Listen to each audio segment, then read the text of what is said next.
पांच में से एक क्वेश्चन जो तुम जेई या मेडिकल के एग्जाम्स में देखोगे या for that matter NCERT 11th 12th में भी देखोगे, वो ग्राफ पर बेस्ड है। बिकॉज फिजिक्स में ग्राफ का एक बहुत ही इंपॉर्टेंट रोल है, क्योंकि हमारे पास फिजिक्स में कई सारे इक्वेशंस होते हैं एंड ऑफन टाइम्स एक ग्राफ उन इक्वेशन से हमें कई सारी इंफॉर्मेशन दे सकता है।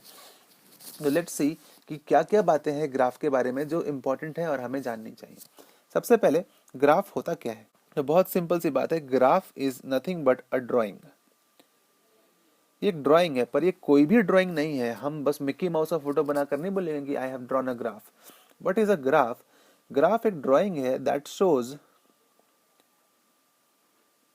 Relationship between two quantities. ये दो क्वांटिटीज के बीच के रिलेशनशिप को बताता है। फॉर एग्जाम्पल, अगर हम एक सिंपल सा ग्राफ ले लें और ऐसा कुछ बना हुआ हो और यहाँ x लिखें और y, तो हम कह सकते हैं कि जैसे जैसे x की वैल्यू बढ़ेगी वैसे वैसे y की वैल्यू भी बढ़ेगी, क्योंकि ये बढ़ता हुआ ग्राफ है ना। क्वांटिटी दो टाइप की होती है, एक जिसकी वैल्यू नहीं चेंज करती जिसको हम बोलते हैं कांस्टेंट, और दूसरी जिसकी वैल्यू चेंज करती है और उसको हम बोलते हैं वेरिएबल।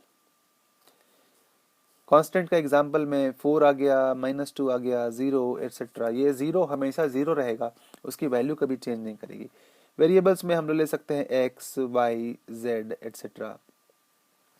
अब ये वेरिएबल्स भी दो टाइप के होते हैं, एक जो अपने आप बदलते हैं उनको हम कहते हैं independent variable. For example time, उसको कोई कंट्रोल नहीं कर सकता। और जो देखा देखी बदलते हैं, किसी के हिसाब से बदलते हैं, उनको हम कहते हैं डिपेंडेंट वेरिएबल। ठीक है, तो इक्वेशन क्या हुआ? रिलेशन बिटवीन इंडिपेंडेंट और डिपेंडेंट वेरिएबल।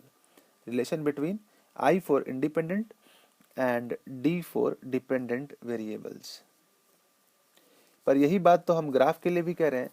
तो एग्जैक्टली पॉइंट ये है कि ग्राफ एक इक्वेशन की ड्राइंग होती है, जहां पर एक तरफ हम डिपेंडेंट वेरिएबल बनाते हैं और दूसरी तरफ इंडिपेंडेंट वेरिएबल बनाते हैं। तो हम इक्वेशन लिखते कैसे हैं? हम बीच में एक इक्वल टू साइन बनाते हैं और इस राइट हैंड साइड पर इंडिपेंडेंट वेरिएबल लिखा जाता है।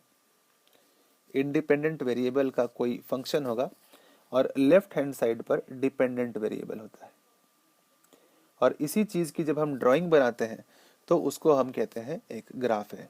फॉर एग्जाम्पल, आपने अपने क्लासेस में ये इक्वेशन देखा होगा कभी, v equal to u plus a t. यहाँ t और v दो वेरिएबल्स हैं, जहाँ टाइम इंडिपेंडेंट वेरिएबल है और v जो है वो डिपेंडेंट वेरिएबल है। ये एक जनरल रूल है, it is not a hard and fast rule कि हमेशा डिपेंडेंट वेरिएबल लेफ्ट में लिखना है और इंडिपेंडेंट वेरिएबल राइट में लिखना है। इट इज जस्ट कन्वेंशन जो कि हम लोग फॉलो करते हैं। तो अब देख लेते हैं कि कौन कौन से वो ग्राफ्स हैं जो हमारे लिए इम्पोर्टेंट हैं। इम्पोर्टेंट ग्राफ्स जो फिजिक्स में हमारे सामने आएंगे वो है, फर्स्ट लाइन, लाइन से मेरा मतलब स्ट्रेट लाइन है। Second circle. Third graph is parabola. अगर आपको ये टर्म्स पता नहीं है कि ये क्या चीज़ है तो चिंता मत करिए, हम इनके बारे में डिटेल में बात करने वाले हैं। चौथा ग्राफ जो है वो है एलिप्स और पांचवा ग्राफ है हाइपरबोला।